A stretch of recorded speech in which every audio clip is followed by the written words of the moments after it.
बिस्मिल्लाहिर्रहमानिर्रहीम। मैं हूं जनरल अमजद शुएब और आप देख रहे हैं डीडीपी एनालिटिका। आज जिस मौजू पर हम बात करना चाह रहे हैं वो बहुत अहम और वो वाहिद मसला है जो कि भारत के साथ आज दिन तक हम उसके लिए एक तरह की सफारती जंग भी और दूसरी जंगें भी लड़ी, वो है मसला कश्मीर।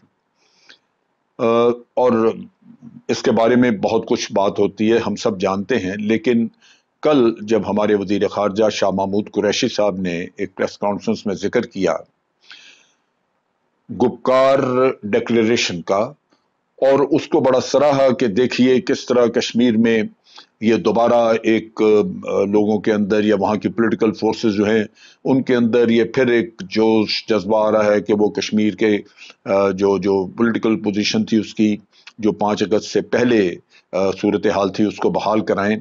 मुझे ये सुन के देख के बड़ा अफसोस हुआ कि हमारा कभी भी कोई कदम बड़ा कम होता है कि वो दानिशमंदाना हो, उसमें दूरअंदेशी हो, उसके सारे मुस्मिरात आपने देखें और फिर आप बात कर रहे हों। इससे पहले शाह साहब आपको पता है कि एक सऊदी अरेबिया के साथ बिलावजह एक अपना मसला खड़ा कर बैठे और अब सूरत हाल कश्मीर के मामले पे है। मेरा ख्याल है हमें सोच समझ के बात करनी चाहिए।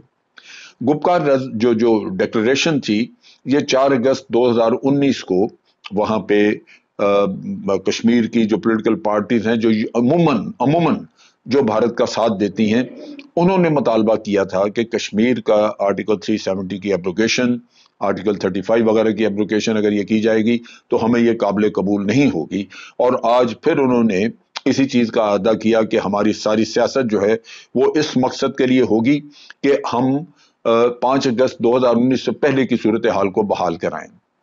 अब हम इसकी हमायत कर रहे हैं। क्या हमारा यह मकसद था कि हम उस चीज से मुतमईन थे जो भारत 5 अगस्त 2019 से पहले कश्मीर के अंदर करके बैठा हुआ था? हमारी तो उस वक्त भी हमारा मुतालबा यही था कि कश्मीर के अंदर प्लेबिसाइट होना चाहिए, कश्मीरियों को हक खुद इरादियत मिलना चाहिए, लेकिन उसकी बजाय हमने ये किया कि आज उस चीज की हमायत कर दी जो किसी भी लिहाज से दुरुस्त नहीं थी।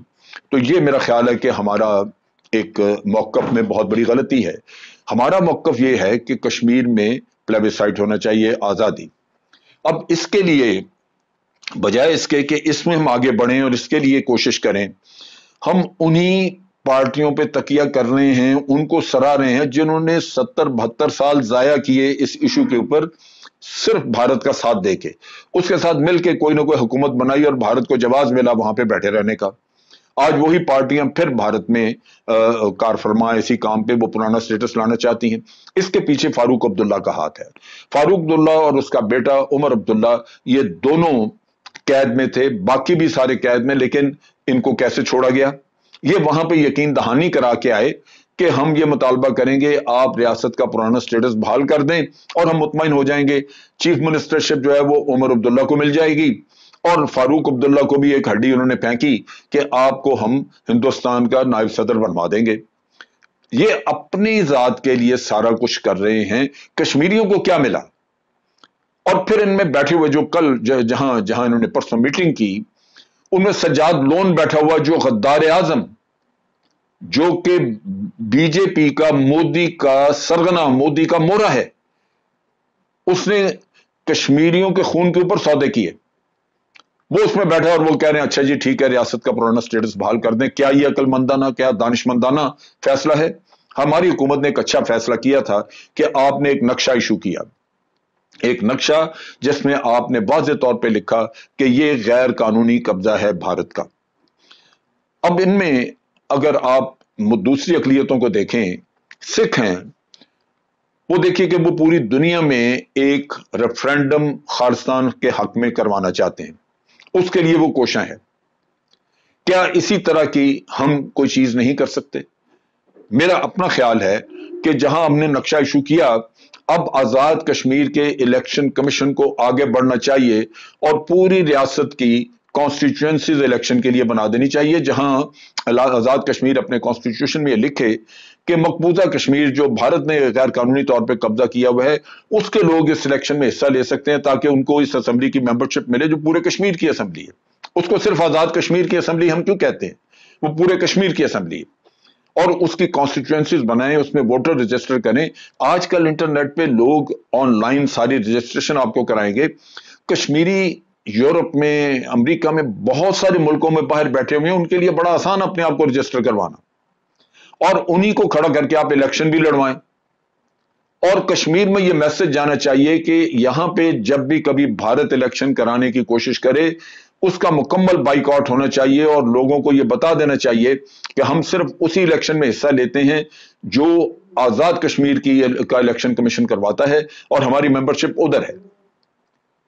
ये ताकि ये जो काले चेहरे हैं जो इतना अरसा से 72 साल से भारत की मुख्तलिफ पार्टियों के साथ मिलकर तो हुकूमतें बनाते रहे, या फारूक अब्दुल्ला और इनके टोले, इनको बेहैसियत कर दें।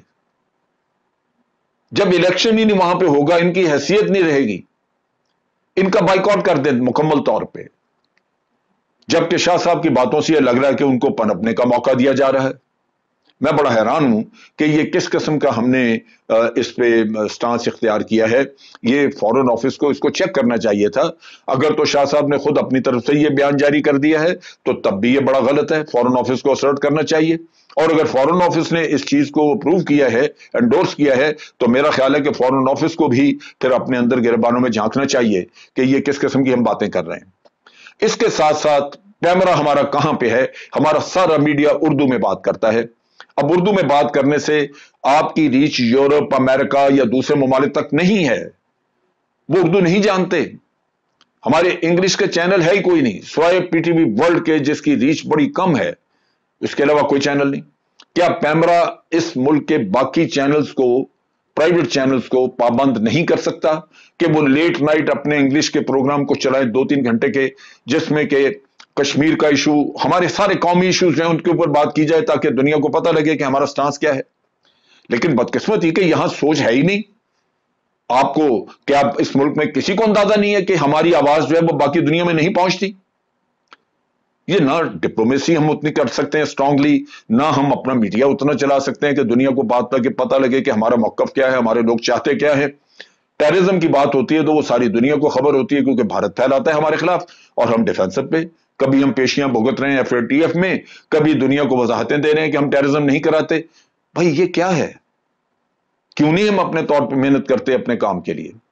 तो मेरा मैसेज ये है कि बराए मेहरबानी ये गुपकार वाला किस्सा, ड्रामा जो रचाया गया है, इसको रिजेक्ट करें और ये कहें कि जनाब nothing short of plebiscite is acceptable.